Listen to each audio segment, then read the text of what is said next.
To take a break from my Spanish here for a moment to tell you a story about a giant hotel that I used to work at in Portland, Oregon.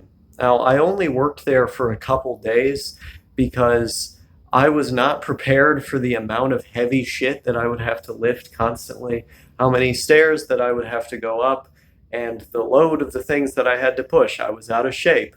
But I had some great experiences while I was there nonetheless. Now, when I say this hotel was giant, I mean it was literally giant. It was on its own island. I guess by saying that alone, you probably know which one I'm talking about. But it was right between Oregon and Washington, still kind of in Oregon, nevertheless. And it had like 20 stories or something. I mean, this thing went up high, and you had to go down into the basement to get your cart stocked, and there were hundreds of other carts that looked just like yours.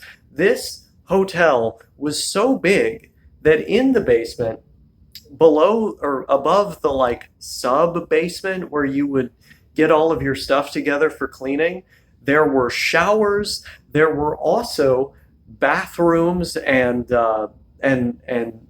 more than just lockers, like lockers inside of lockers in order to store your things. It looked like a few people might have been living there, but also the actual cafeteria that you would eat in at lunch was subsidized by the company itself. So not only was your 30 minutes of lunch paid, but you also had a free lunch that was prepared by a chef that was on the payroll of the hotel. So all of us would go in for lunch for our 30 minutes. And in this cafeteria that was just for the workers, there were two television sets in the front and then one in the back. I didn't pay attention to what was going on in the back, but I looked at the two television sets that were, right across from one another. And on one set, you had content that was in Spanish, and on the other set, you had content that was in Portuguese. And this made me really want to understand what was going on those televisions, because I was literally the only American white guy in this cafeteria working at this job. And this was a decently paying job, by the way. They paid $17 an hour, at least when I worked there. Of course, because it's Oregon, a lot of that goes to tax and other things, but it was better than what you would get at some other places, right? Like $2 more than what you would get at some other places. So I felt like I had it pretty good there. And I felt like everybody around me had it pretty good there as well. But the thing is, I couldn't exactly communicate with them because none of them were conversing in English unless they did this thing of talking to one of the other ethnic groups that was sitting at their own table. Because I would sit with people from Central America. There were some from Honduras, there were some from Guatemala, there were some from El Salvador. And I actually listened into a quite interesting conversation of someone complaining about El Salvador to one of the Arabs that sat directly behind her, in English, so I could actually, tell what they were saying. And it was this really interesting kind of experience because as soon as they were done conversing with one another, the Arabs would go straight back to speaking to one another in Arabic. And then at the table that was beside of them, you had Africans speaking French to one another.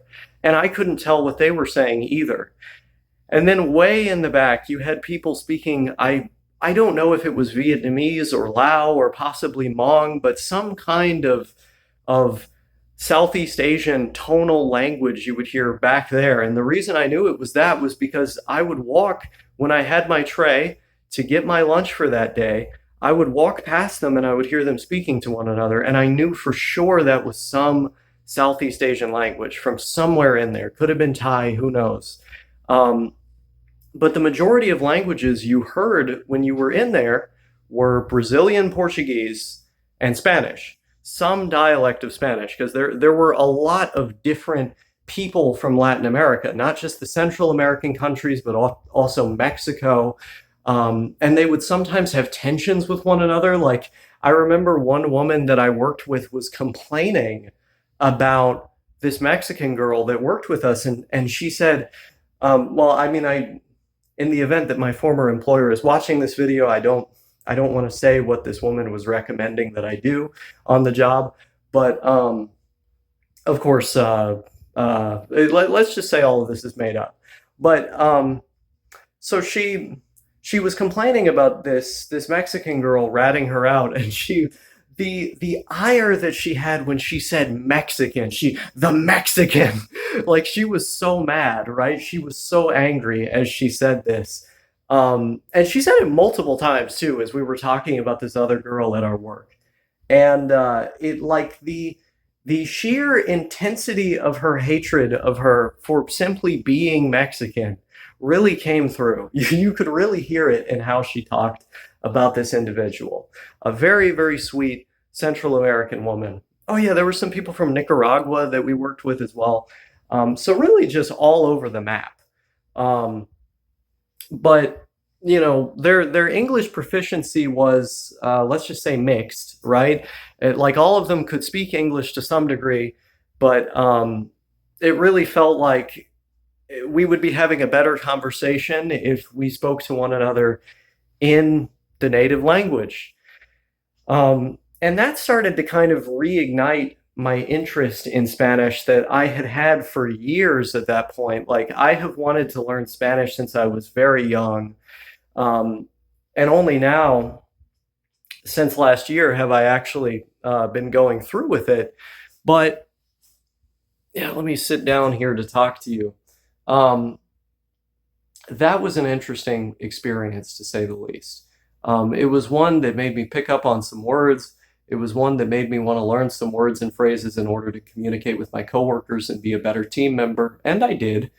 Um, Especially at the next hotel that I would end up working at, which was considerably smaller. Um, I learned quite a few words just to make the job easier because I had been trained by a guy who could actually not speak English at all. And he had to do these unique hand gestures and movements and stuff to tell me what I was supposed to do, to teach me how to do the job. And he explained it all in Spanish the entire time. I was basically doing Spanish immersion by working at my job after this one. Um, but that's neither here nor there. I'll tell that story in a different video.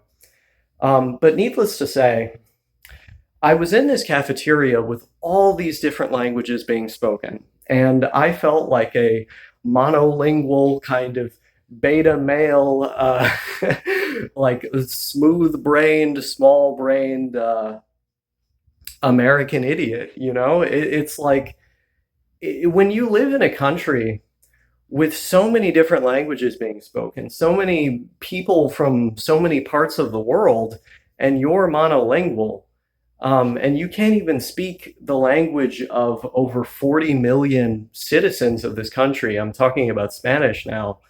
Um, then, you find yourself kind of going like, what have I been doing with my life up to this point? I can't even, my fellow countrymen, I can't even talk to them, not fully. And you start to think like, I would be having a hell of a lot more of a fulfilling experience if I could have a conversation, a deeper conversation, connect with the culture that these people are sharing with us. And that was the other great thing about that job too, is in the cafeteria, you would have some kind of standard Americanized food as one option, but then the other options were all different kinds of Latin American dishes that really felt like they were tailored to the tastes of many of the people who were working there. And that was an incredible thing to experience. That was a sight to behold. And I kind of miss that, especially now I know that I would be able to communicate more with my coworkers. Um, and I part of me wishes I was still there to do that. But I always think about the people that were sitting behind me and next to me, and those two TVs. You got Brazilian Portuguese on one with sports, and then you've got Spanish language sports on the other TV. And I really feel like that was so indicative of the environment at that job and the kind of people that were working at that job, um, and how odd I was for being there. It really felt like I was just this, I don't know, like in a sea of like brown or brownish folks, I just stood out like a sore thumb. Um, the most odd thing, however, was the fact that there were actually some white people there, not in the cleaning department, like eating the lunch with us. Maybe these guys were scheduled for a different lunch, I don't know. But they didn't speak English either. And they didn't speak like a Russian or something like that, something you might expect. They were also speaking French. So I don't know why there were so many French speakers at that job. The black ones made sense because they would, ostensibly at least be from some part of Africa. But I remember seeing this whole group of guys like that all looked vaguely like one another pushing trash cans, and they had different uniforms from the rest of us, speaking French to one another. And I was like, where the hell am I? Like, what kind of job have I waltzed into? It was, and in a good way, by the way, not like a this is terrible. I was like, this is amazing. You know what I'm saying? Like, something felt so incredibly good about being immersed in that deluge, that milieu of culture, um, that you don't get to see every day. It's one of the reasons why I love Chicago and New York City and Seattle and Portland. Although Portland, they need to work on their diversity a little bit. That city is a little too white. But needless to say, I love the diversity of those places. Even a pretty bad city, let's be honest here, like Toronto, is good in the sense that it has, people from all over the world that you can meet and speak to. And I think, you take a city like Vancouver or Montreal, especially, and I mean, those two cities are better than Toronto in just about every way. Um, but they also have, that diversity that I kind of crave from cities in general, but especially from North American cities. And it really makes me think that, like, if I want to live somewhere, I want to live somewhere where I can speak a language other than English regularly, and hopefully a place where I can speak multiple languages regularly. There's something so euphoric about being immersed in these various cultures and being able to communicate with various people, being able to speak to their heart, not just to their head, you know. Um, and so, yeah, I mean, even like where I grew up in Tennessee and in Kentucky, you would hear multiple languages. You would hear the Amish people speaking German to one another, and you would hear the Mexicans and, I guess other Latin Americans, I never really asked where they were from, speaking Spanish to one another. And this is just in rural America, the rural South. Um, and so even where I grew up, there was a fair bit of linguistic diversity that you would encounter. My favorite store that I would go to growing up was owned by Koreans, and they lived at the store. It was their small business. They dreamed of going to America to create a business. At least that's what they told my mom, from what I vaguely remember. And they were very kind people. Um, Not to say that I'd have any interest in learning Korean, at least not at this time, but um, it is an interesting language. It's an interesting group of people that language belongs to. And I'm glad that they're in America. I'm glad that all of these people are in America. And if anything, I think there should be more of them, because it's one of the things that makes us unique. It's one of the things that makes us interesting. and probably had something to do with us becoming the strongest nation on the entire planet. Um, it's generally what happens when you take talent from all cultures and allow them to blend together and blossom with loads of R&D and other opportunities. So the point that I want to make with this video is that I would like to be at a point in my life where I could go back to a place exactly like that cafeteria at that job I used to work at and understand maybe not all the people there, but a fair few of them, you know? At the very least, I would have liked to understand the Spanish speakers and the Brazilians. And I think I am on a pretty good track to being able to do that. And I would love to demonstrate my progress as I go on. I'm going to need a blindfold for that. When I do my Spanish progress video, I'm going to have to blindfold myself so y'all know that it's authentic. I'm going to do the same thing with the Serbian video also. Although it's going to be a while before I do that because I only dedicate an hour to Serbian, whereas my entire day gets dedicated to Spanish. So we'll have to see. We'll have to see what happens with the Serbian learning. Generally, you want to put as much of your time and effort as possible into one language if you really are dedicated to becoming like advanced in that language as I want to be with Spanish. And after I'm advanced in Spanish, I can actually take on Portuguese because then I won't, necessarily have to worry about getting it all mixed up. I'll have a very, very solid foundation in Spanish, and I'll be able to communicate with a huge percentage of this country, which is always good, as well as be able to connect with culture and media that means a lot to me. It's meant a lot to me for a long time now.